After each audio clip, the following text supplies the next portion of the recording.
Whoa guys, chill out, enough of all the trash talk. Today we're doing a review. In the black corner we've got the almighty RS6, and in the blue corner we've got the Porsche GT4. Spec wise and standard form, they're pretty much matched. But let's see how they get on in the head to head.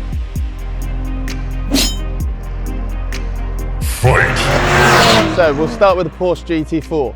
This is a 2016 model, so it's got 3.8 litre flat 6 engine, which produces 385 horsepower. Its 0 to 60 time is around the 4-second mark, and top speed 183 miles per hour. But the real party piece on these is their handling. And being a GT4, it's got different aero front and rear with a spoiler as well, to make it handle even better. This has also got the carbon ceramic brake option, so you can outstop things as well. It's a cool bit of kit.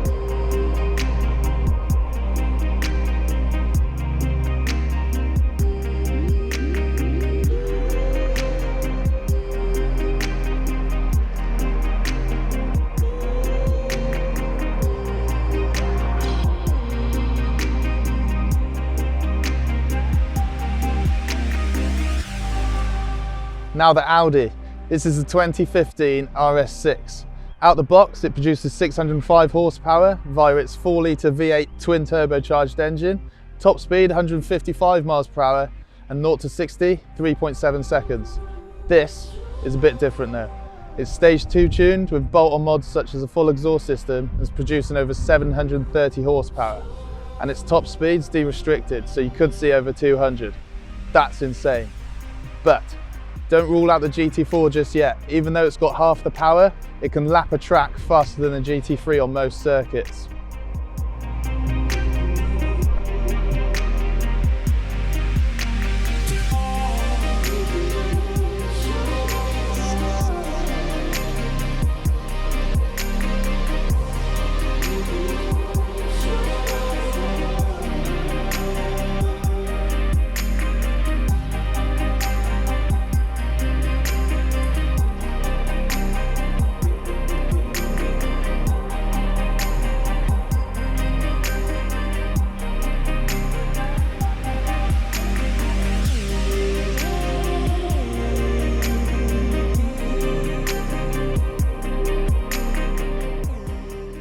Welcome to the Porsche. So this is a bit more track orientated in comparison to the Audi. The Audi's more luxury, it's more of your everyday car, whereas this is your weekend track car. But to be honest, I daily it. No worries, there is actually considerable amount of boot space. So you've got front and back, and that's because this is mid-engined as opposed to like your normal GT3s, where the engine's out the back of the rear wheels, so you've actually got a bit more luggage room and livable space.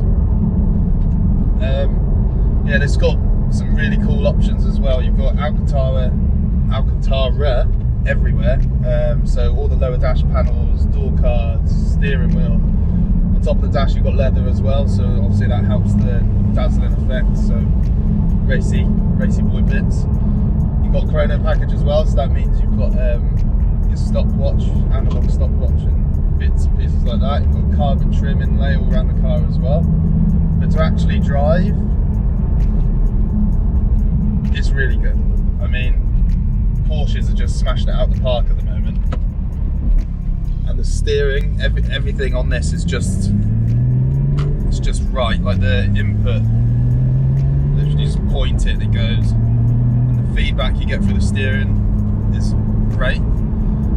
Brakes as well, super sharp, thanks to the carbon ceramics, but the still versions are just, well, they're not as good, but they are really, really good. And throttle as well, let's put it in sport.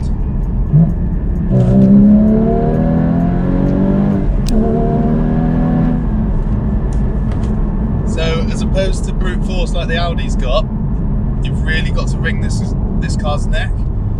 385 horsepower, I mean it's no slouch, but because it's naturally aspirated, you've really got to keep it revving to keep the power in.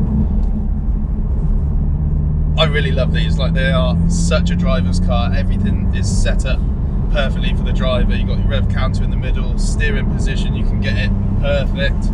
This has got the carbon seats as well, so For me, these are spot on. All the pedal position, everything's just right. Like, I could do laps and laps and laps of any circuit with this. I just love every minute of it. Like, these are just great.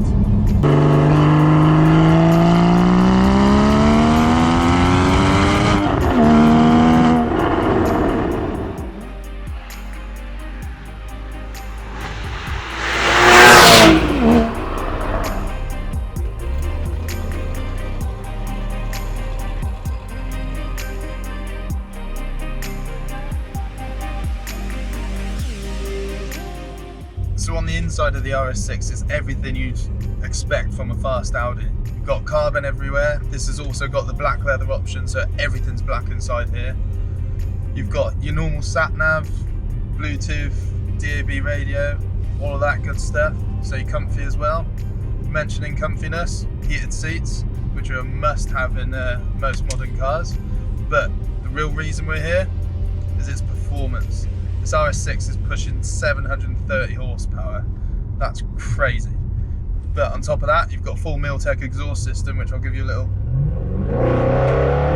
little toot on there. Sounds good, this.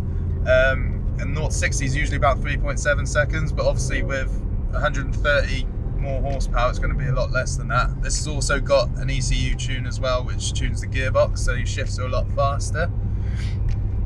As well as that, the handling, this got KW suspension on it, so we've lowered it down. We've also messed about with spacers as well to get the offset and the actual look of the car absolutely perfect. And all that put together with a really nice alignment. It's quite a contender for handling, to be honest, against the GT4, but it's quite a heavy car. There's no point hiding that. RS6s are big cars. They're a supercar guy's go-to everyday car, and I can see why they go like a supercar, but you can do all your everyday things as well. Bags of room, loads of power, and does that.